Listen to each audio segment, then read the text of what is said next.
Welcome back, everybody, to more Final Fantasy IV right here. I am Drak, and we are still in the Lunar Subterrane. We are really close to the end here, but before we go to the end, we got some final weapons to get, and pretty much most of them are on the way. So we're going to have some fun with that. We're actually starting off with the Holy Lance, which, if you hadn't guessed, is Kain's last weapon. Because he's the only one that uses, lances. First of all, how is everybody doing this wonderful week? It's been just a roller coaster. So I've been covering E3 this week, so that gives you kind of a concept. I'm literally recording this week's part this week. It's been that busy. Excuse me. So, yeah, E3, the press conferences are done, and I'm right now just working on formulating opinions for Geek News' coverage of it. And we'll also get into my opinions here, because I actually do care about what you guys think. And, yeah. The coveter of the Holy Lance shall perish. Of course. And it's Plague Horror. This guy is not fun, but that's just because he likes to cast Death very early on. Or Doom, sorry. And, from there on in, this entire fight is on a clock. So basically, this is going to be me nuking the ever-living crap out of him to get him killed before death sinks in. So yeah, I've been covering a lot of E3. I will give you guys my opinions over the next couple of weeks, but really a lot of the coverage is going to be Geek News. But I do want you guys' opinions, so if you guys have opinions on the E3 stuff that I talk about, then please leave a comment below. In fact, with the games that I might cover the games that I've been currently playing the following week. I don't know. I'm still trying to work that out in my head. But yeah, so... And there we go. The Plague Horror is down, so we get the Holy Lance. Kain's greatest weapon. Because it is holy, and it is a lance. We went from literally using the Spear of Odin to the Holy Lance. You'd think that Gungnir would be the Holy Lance, but okay. We will never bestow upon you the ribbons protected by sacred force. Okay. So now I have to face off against 2 Lunasaurs. Thankfully this isn't timed, but if you hadn't guessed, the ribbons do exactly what they've done in the last couple of games. They are a head item that protects you from any status element, and it just so happens that there are only 2 of them. So, gee, I wonder who they're going to. Yes, Rosa and Rydia. If you guessed that, you were right. So let's just go ahead and get into the E3 coverage. I'm only going to give my opinions kind of briefly, and maybe give a couple of highlights, maybe a dislike, but really I'm going to save a lot of that for Geek News. So if you guys want to hear my opinion on the Geek News, or on Geek News, and we can actually go in depth to it, you guys can listen in on, I believe it's going to be this Saturday, which is the 20th, at 10 p.m. Mountain Daylight Time. You can listen live, or you can wait till the next day to listen to my opinion then.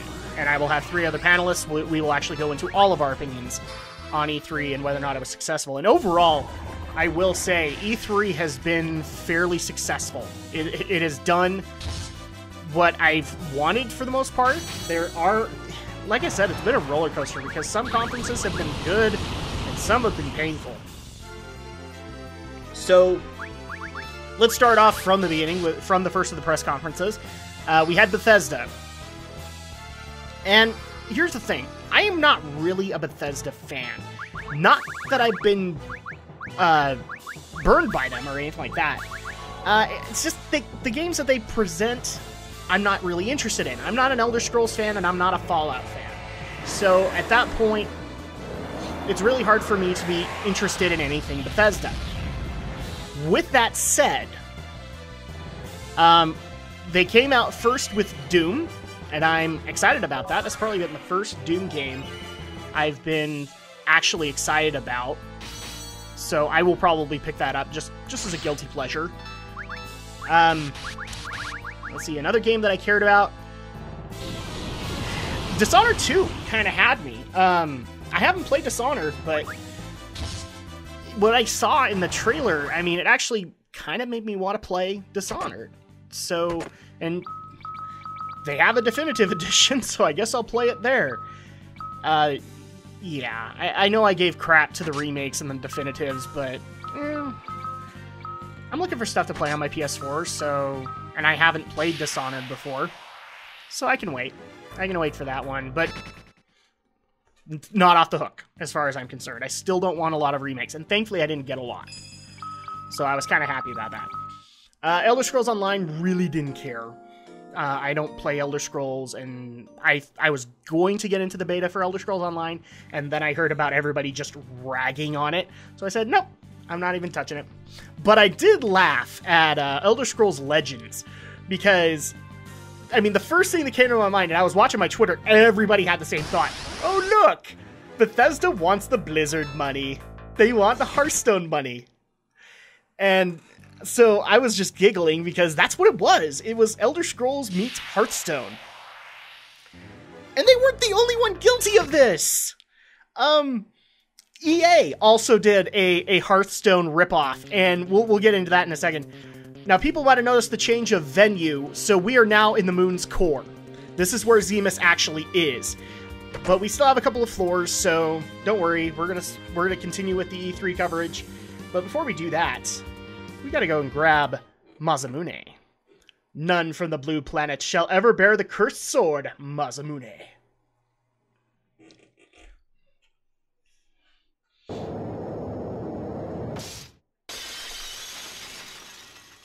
So this is going to go into the Ogopogo boss fight, which is basically Dark Bahamut, but this is like Dark Leviathan.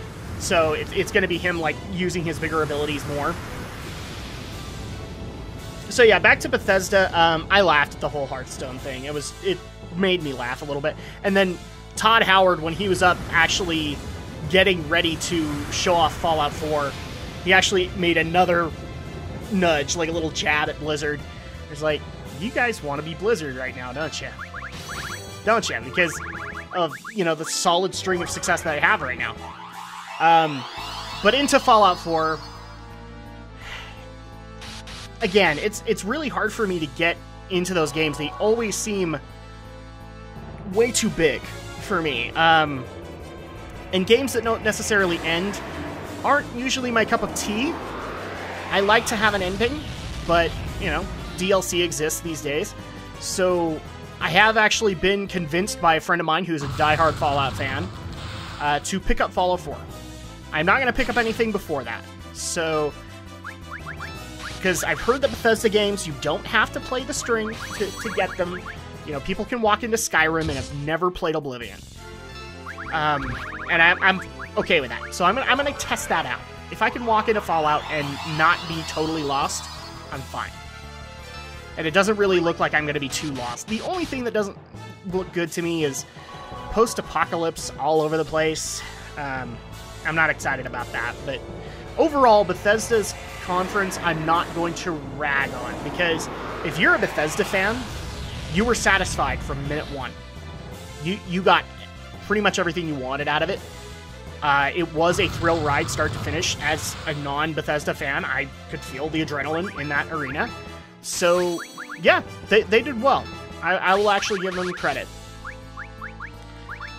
Then we get into the Microsoft conference, and I just have to say, bravo, Microsoft. You did a lot of what I wanted, and I was happy about that. We got new IPs from you. We got very little remakes. We got Xbox One backwards compatibility with the 360. That was a great move.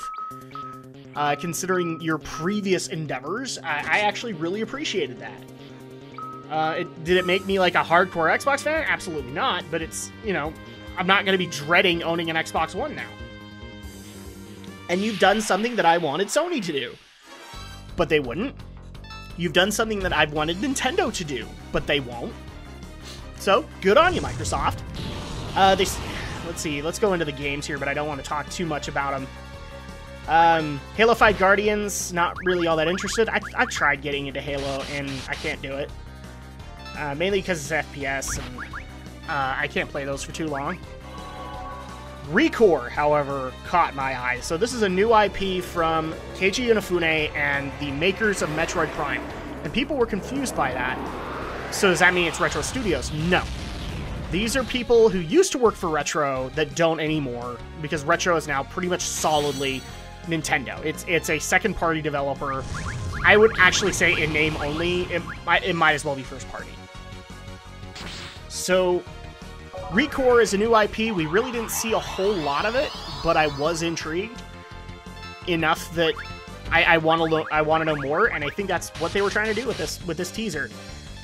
The Xbox Elite controller also caught my eye, because one of the complaints I've seen a lot with the One, and I kind of have it, is the controller is a little small and the D-pad is a little clunky. So I'm thankful that they came out with the Elite controller to kind of fix that. And you can adjust it to however you want to play the game. That's awesome. I like that idea, and it's Xbox only. I don't have to go to Pelican to get that. That's great. Then we got to see Fallout 4 again, and I just wasn't interested. Well, at that time I wasn't. I hadn't had the debate yet. EA Access, not interested. EA Access sounds to me like frickin' Uplay. And I thought EA had already learned from, I hate even bringing this up because it's a total, I'm gonna curse just once. I like to keep this thing family friendly. It's a total bastardization of the word origin. Considering Origin used to be a really great developer at one point. Plants vs. Zombies Garden Warfare 2. I'll admit, I didn't play the first one. This one was kind of interesting, except it got hammered to me, and so I'm not really all that interested. And we'll get to that when we get to EA, because, man, they hammered it too hard. Forza Motorsport, I'm not a Forza fan. Didn't really care much. Dark Souls 3, not really a fan. I'm playing through the first one right now, and I'm on the fence with it, so not really all that interesting. Move forward a little bit. We had also Tom Clancy's The Division. Again, not really all that interested. I actually just lost my place here. I have all my notes right here, my spreadsheet, as if you will. Aldo Gomez of Geek News will appreciate that.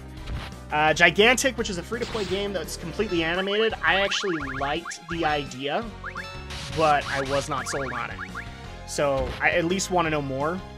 We saw a lot of indie developers. In particular, the ones that actually stood out to me were Cuphead, which is basically it looked like a Contra-like game in a 1930s cartoon. So really good. Beyond Eyes also looked very, very pretty, and I love the fact that it was told... It's literally told kind of from the perspective of a blind girl, so you get to see her sensations create the picture for you instead of, like, an actual camera or whatever. And when you move forward, that picture kind of blanks out a little bit, which I thought was a great actual concept of perspective. So I'm looking forward to that. Rise of the Tomb Raider is pretty much selling the Xbox One for me. I'm not gonna lie on that. I don't want to have to wait 6 months, so one of the big reasons that I want to get an Xbox One is Rise of the Tomb Raider and also Killer Instinct. And then we got into the Rare stuff, and the Rare stuff I'm on the fence with. Mainly because, first of all, it was a Rare collection, which doesn't include the major Nintendo titles, so like it doesn't include any Donkey Kong games. GoldenEye's not there, and I don't even think Jet Force Gemini was there. But any other game you can go get, Banjo-Kazooie, Banjo-Tooie, Conker's Bad Fur Day. I thought that was a great concept, but it's just like, we're Rare, play our games! And so it didn't really hit that hard with me. Then we got to see what Rare has actually been working on, which is basically a free-to-play, I think free-to-play, pirate-based MMO. Let me preface this really quick. I am not faulting the game. The game looked pretty. And, you know, it's an MMO based on pirates, which has been done very little. But I don't know. The graphics looked okay, but it was like, I'm not really interested in a free-to-play MMO right now. So, but yeah, it's called Sea of Thieves. You guys can look it up. And it's just, it still feels like Rare is not Rare. And yes, I know Platonic is pretty much the people of Rare I like, but Sea of Thieves just did not catch me. It wanted me to learn more, is what it did. Then we got to see a trailer for Fable Legends. I'm still on the fence on that one. And then we got a Microsoft HoloLens demo with Minecraft, and I kind of agree with Pro Jared on this one in his Microsoft coverage, is that it looks cool, and that's the way it's supposed to look. But why is this at a game conference? Because it's not like the HoloLens is attached to the Xbox One. It's not. It's its own peripheral. So, no offense, but why should I care? If you had brought this to, like, a tech convention, it would have made sense. If this had been at, like, the Consumer Electronics Show, awesome. It's perfect there. But the fact that you brought it to E3 was just a head-scratcher. It looked cute, or it looked pretty, but I didn't understand why it was there. And then they pretty much ended out the conference with Gears of War 4. Again, I'm not a Gears fan, but I can't even believe I'm making this promise. So, the same friend who wanted me to get into Fallout also wanted me to try out Gears. Basically under the premise that I wouldn't hate it as much as I thought I would. And so I will so in the coming months, I will probably be reporting on Gears of War, making my way. I don't know how into it I'm going to be, but we'll find out, I guess. But that was Microsoft's conference, and overall, I gotta say, solid. Microsoft, you brought new IPs, you brought lots of stuff that people wanted to see, and yeah, it was way more engaging than the last couple have been. Now, people might have noticed the cut right there, so I actually did run all the way back to save, and we are actually at the final room, so here we go. Gomez! Fusoya!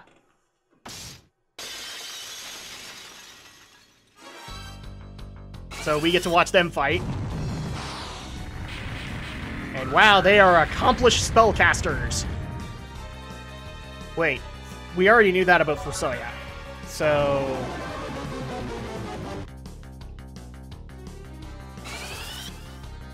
Hey, Blizzaga. Oh, that's cool. And we got hold. Cool, you paralyzed him. Thundaga. He's just trying to find the weakness right now. And Holy.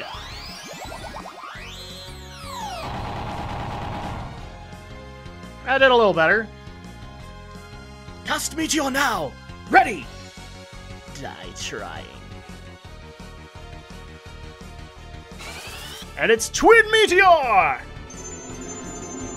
Now, in the original game, this was just basically more and more meteors. This is just the same spell. That's a little disappointing.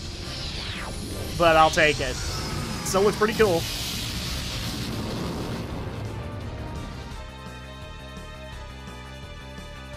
The body dies, but the spirit lives on.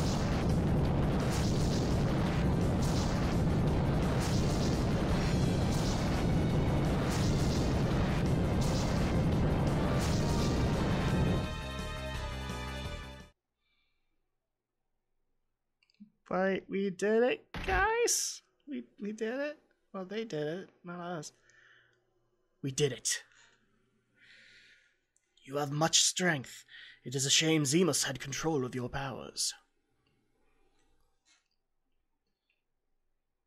All right! Yeah, of course he'd be excited.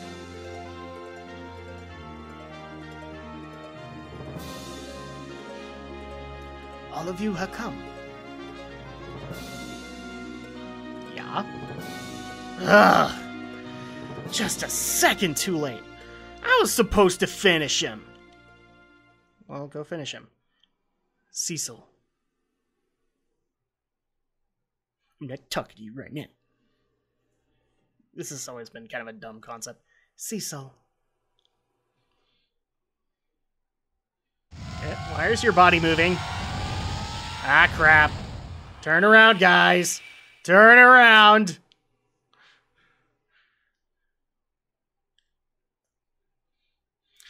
We are evil. We are the hatred of Zemus. We are Zemus. We loathe all.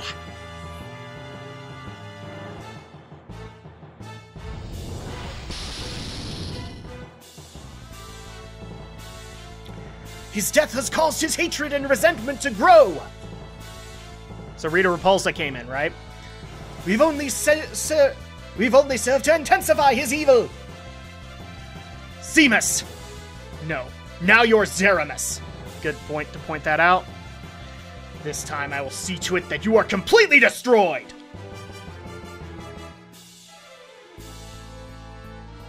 It is time for you to disappear. Please don't pull out a magic hat there, Fusoya. So really quick, as a kid, I thought that looked like a horse head. I don't know why, but it literally took a couple of viewings to actually say, no, wait, there's a face right there. So I love the Zemus model. Really kind of as a vengeful spirit. And look, Meteor heals him. The strongest spell in the game. The spell that killed Tella heals him.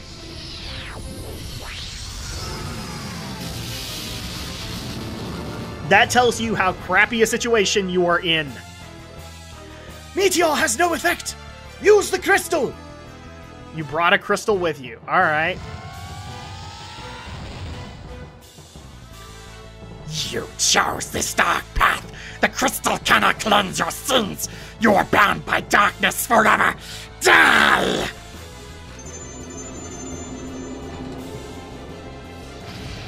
And now he casts Meteor, and it's gonna be 4 9s.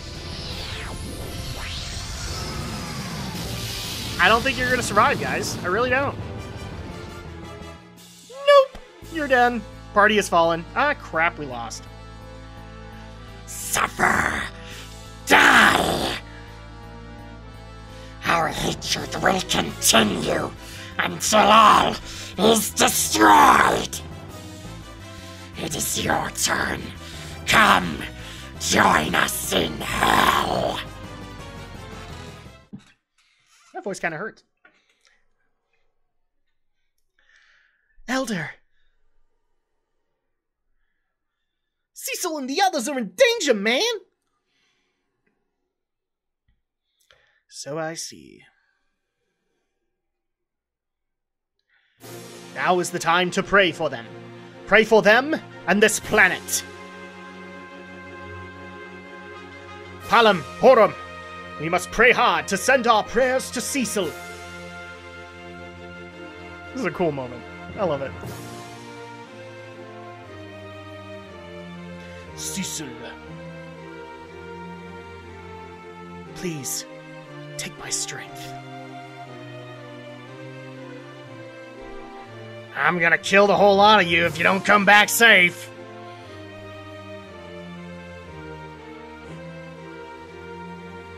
Please return to us safely. Do it for this land! We are supporting you. We will pray as well. Come on, man! Sir Cecil, everyone. O sacred moon, I call out to you. Please accept our prayers.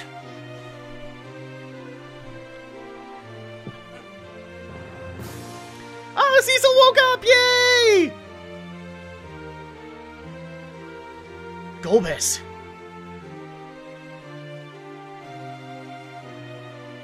You must use this. gives us the crystal. Zemus! I can't lose! I can't! And what a cliffhanger to end it on. So when we get back, we will have more E3 talk probably, but we will face off against Zemus.